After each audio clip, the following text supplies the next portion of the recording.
मुगल दरबार एक 30 पन्ने का एक चैप्टर है जो मैं लेकर आया हूं और आप देख सकते हैं, मैं दिखा भी दूं।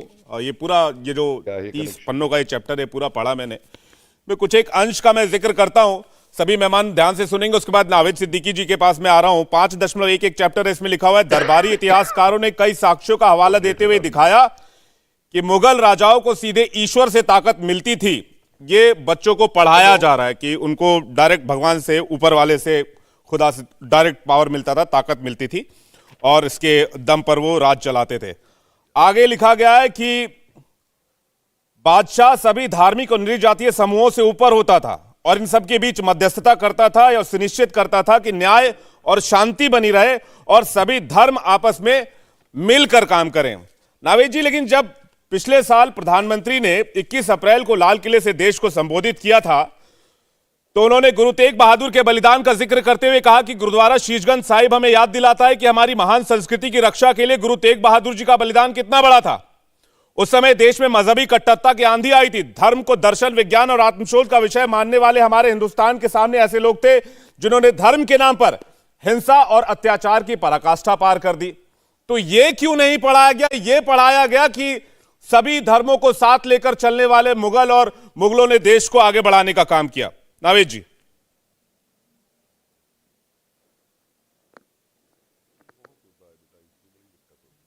जी नावेद जी, आप अपना माइक जरा अनम्यूट कर लीजिएगा, आपकी आवाज नहीं आ रही है।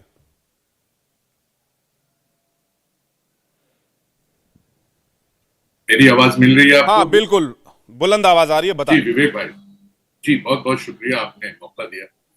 अभी आपने एक चीज जिक्र की थी विवेक भाई कि मुगल, तो मजा खराब हो जाता है। ये चैप्टर में बच्चों को ये पढ़ाया गया कि खाली लिंक नहीं आ रहा, सीधे भगवान से मिलती थी, ऊपर से मिलती थी, ताकत मिलती थी। तो देखिए, ये एक कहने की बात होती है, बात एक कहावत होती है। वो ताकत हर इंसान को मिलती है, खाली उनको मुगल को नहीं मिलती थी।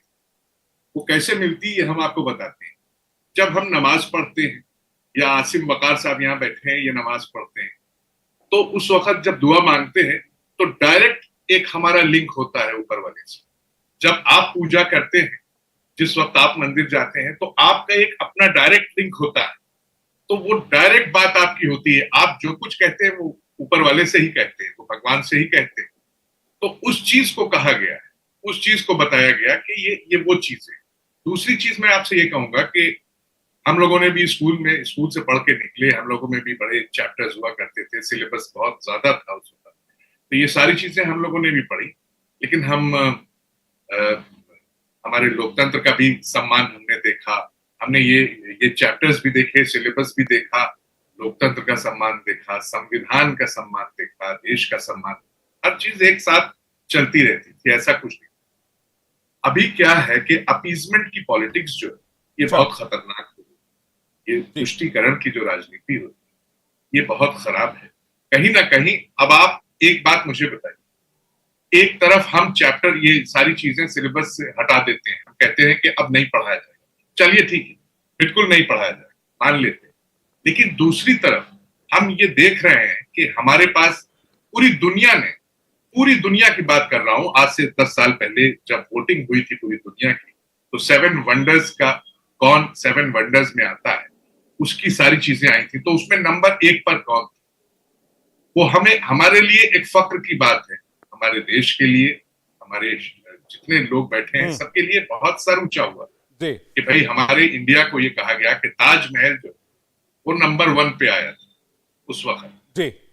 और सबसे ज्यादा रेवेन्यू जनरेट जो होता है एएसआई के अंडर में, जब ये एएसआई इसको प्रोटेक्ट करता है, मैनेज करता है, सेंट्रल गवर्नमेंट के अधीन आता है एएसआई, और वो इन सारी बिल्डिंग्स को, जितने भी मॉन्यूमेंट्स हैं आज की तारीख में एएसआई के पास मेरे ख्याल से करीब 3,393 जैसा के आंकड़े होते हैं, उसमें मॉन्यूमेंट्स हैं। लेकिन जो उसमें सबसे टॉप पे नावेद जी, मैं दो मोटी मोटी बात आपके जवाब से समझ पा रहा हूं। एक तो ये कि अपीजमेंट की पॉलिटिक्स की वजह से ये सब किया जा रहा है, और दूसरा ये कि आप क्या क्या हटाएंगे।